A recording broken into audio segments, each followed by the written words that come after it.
അങ്ങനെ എടുത്തു വെച്ച സാധനങ്ങളൊക്കെ പൊടി തട്ടിയെടുക്കാനുള്ള ടൈം ആയില്ലേ. അലാമിന് ഇനി മുതൽ നല്ല പണിയാണ്. ഓണാക്കിയിട്ടും ഓഫാക്കിയിട്ടും കുറെ കാലമായിട്ട് ട്രാക്ക് തെറ്റി കിടക്കല്ലേ.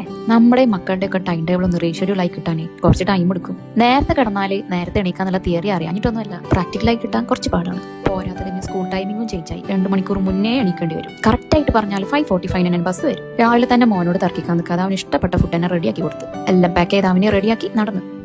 നമ്മുടെ ബസ് സ്റ്റോപ്പ് കുറച്ചപ്പുറത്താണ്. 2 സ്റ്റോപ്പുകൾ തമ്മിൽ മിനിമം ഡിസ്റ്റൻസ് കീപ്പ് ചെയ്യണം. സോ നടക്കന്നെ. ഇവിടുത്തെ സ്കൂൾ സെക്യൂരിറ്റി സിസ്റ്റത്തിൽ എനിക്ക് ഇഷ്ടപ്പെട്ടതും സമാധാനം തരുന്നതായിട്ടുള്ള കുറച്ച് റൂൾസ് ഞാൻ പറയട്ടെ.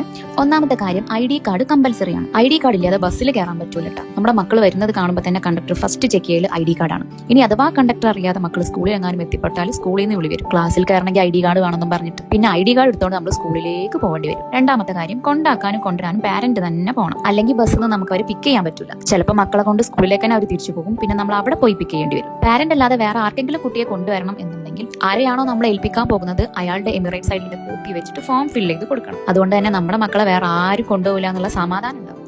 അടുത്തതാണ് ഏറ്റവും ഇമ്പോർട്ടന്റ് ആയിട്ടുള്ള റൂൾ. ബസ് സ്റ്റോപ്പ് ചെയ്താൽ സ്റ്റോപ്പ് എന്നുള്ള സൈൻ ബോർഡ് വരും. ആ ബോർഡ് കണ്ടാൽ പിന്നെ ബാക്കിൽ നിന്ന് വണ്ടി ഓവർടേക്ക് ചെയ്ത് പോകാൻ പാടില്ല. മക്കളെ കണ്ടക്ടർ തന്നെ റോഡ് ക്രോസ് ചെയ്യിച്ച് പാരന്റിന്റെ കയ്യിൽ ഏൽപ്പിച്ചിട്ടേ ബസ് എടുക്കാൻ പാടുള്ളൂ. ബസ് എടുത്താലേ ബാക്കിലുള്ള വണ്ടികളും പോകാൻ പാടുള്ളൂ. റൂൾസ് ഒക്കെ ഉണ്ടായിട്ട് കാര്യമില്ലല്ലോ, അതൊക്കെ നടപ്പിലാക്കാനുള്ള സിസ്റ്റം വേണ്ട. ഇവിടുത്തെ സ്കൂൾ റൂൾസ് മാത്രമല്ല കേട്ടോ, അങ്ങനെ എല്ലാ റൂൾസും ഇതുപോലെ തന്നെ സേഫ് ആൻഡ് സെക്യൂർഡ് ആണ്. ഒരു മടിയില്ലാതെ എല്ലാവരും ഫോളോ ചെയ്യുകയും ചെയ്യും. അല്ലെങ്കിൽ പോക്കറ്റിൽ നിന്ന് പൈസ പോവുകയെ.